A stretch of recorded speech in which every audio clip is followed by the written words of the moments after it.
आज हम मुलाकात करने जा रहे हैं गैलेक्सी सर्फेक्टेंट से। जी हाँ, इस कंपनी की शुरुआत हुई थी 1986 में। परफॉर्मेंस सर्फेक्टेंट्स और स्पेशलिटी केयर प्रोडक्ट्स बनाने वाली ये दिग्गज कंपनी है। 210 से ज़्यादा प्रोडक्ट बनाते हैं। भारत, मिस्र, अमेरिका, इन 3 जगह पर 7 प्लांट हैं कंपनी के पास। 80 से ज़्यादा देशों में कंपनी के कस्टमर्स हैं। और अगर कुछ बड़े नाम आप सुनना देखना चाहें तो Unilever, PNG, L'Oréal, Himalaya, Colgate, ये सारी वो कंपनियां हैं जो कंपनी की कस्टमर लिस्ट में शामिल हैं। हमारे साथ शामिल हो रहे हैं कार्यक्रम में कंपनी के मैनेजिंग डायरेक्टर यू शेखर साहब। University department of chemical technology Mumbai से आपने केमिकल इंजीनियरिंग में बैचलर्स की डिग्री हासिल की है। IIM कोलकाता से आपने post graduation diploma in management किया है। केमिकल मैन्युफैक्चरिंग इंडस्ट्री का शेखर सर को 30 साल से ज़्यादा का गहरा लंबा अनुभव है।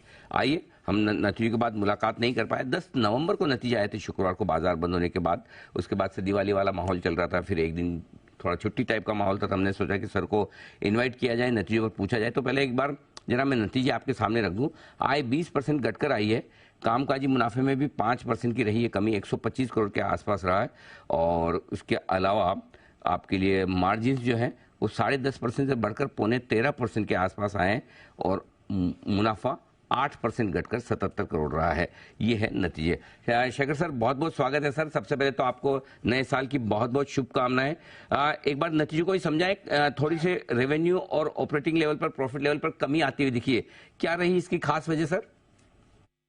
नमस्कार अनिल जी, आपको भी नए वर्ष की शुभकामनाएं जी। अगर आप ये वर्ष देखते हैं तो ये क्वार्टर और पूरी हाफ में हमने वॉल्यूम में काफी कुछ प्रगति की है।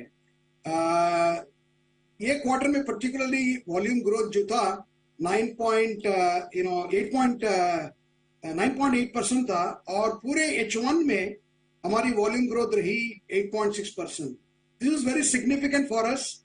एंड ये जो प्रगति हुई है अक्रॉस ऑल रीजन्स, इंडिया तो काफी अच्छी स्टोरी रही है, कहानियां हैं। पिछले ऑलमोस्ट 4 या 5 क्वार्टर से इंडिया की ग्रोथ जो है डबल डिजिट ग्रोथ है। Amid rest of the world and all the regions we have grown this quarter and this for this entire half. It has been very significant in terms of volume. However, this growth has been largely on the back of performance surfactants. The specialty products have yet to come back in terms of demand and consumption. And once they start coming back, once the inflation moderates across various geographies and regions, we should expect the EBITDA and the contributions and margins also to go up in line with those product mix improvements with respect to specialties coming in the portfolio. Okay, perfect. That's the sort of summary.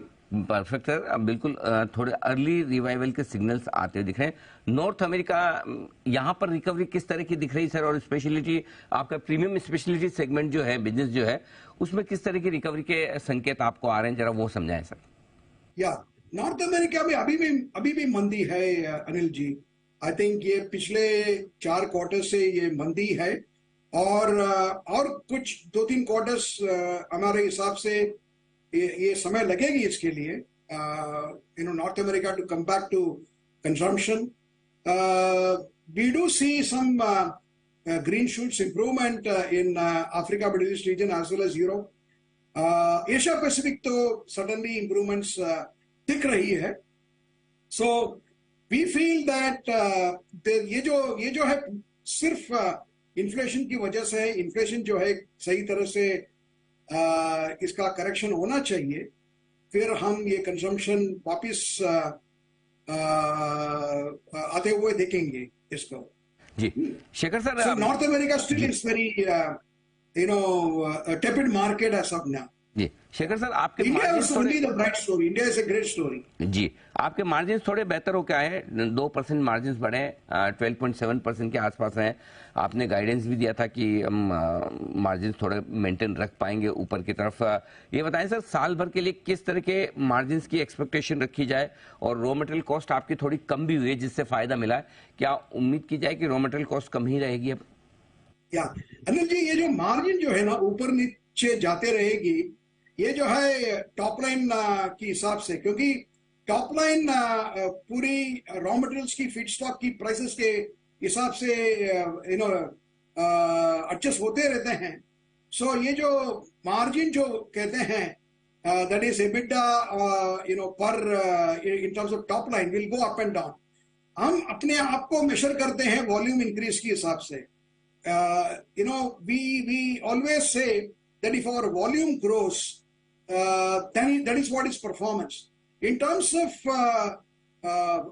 top line, if the raw material prices remain depressed as it is now, the selling prices also will be lower, and obviously the contribution per ton, since always it is around constant and we are able to pass on our price increases or price decreases to our customers, the margins will go up. On the other hand, if the raw material prices are very high, then the selling prices are also high, and the contribution per ton, which remains almost the same, the percentage will go down. So what is important for us is volume growth, and as far as raw materials is concerned, the raw materials have remained depressed, and हमारे हिसाब से ये जो लो raw material prices जो है हम समझते हैं कि और एक 2 क्वार्टर जरूर ये रहेगी। ये हमारी अनुमान है, ये हमारे अनुमान है। बिल्कुल ठीक बात है। तो ये है आपके लिए पूरा का पूरा आउटलुक। शेखर सर, बहुत बहुत धन्यवाद आपका, आपने समय दिया नतीजों पर और आगे के आउटलुक पर हमारे दर्शकों से डिटेल में आपने बातचीत भी की। Thank you so much sir, धन्यवाद। Thank you Anil ji, thank you very much.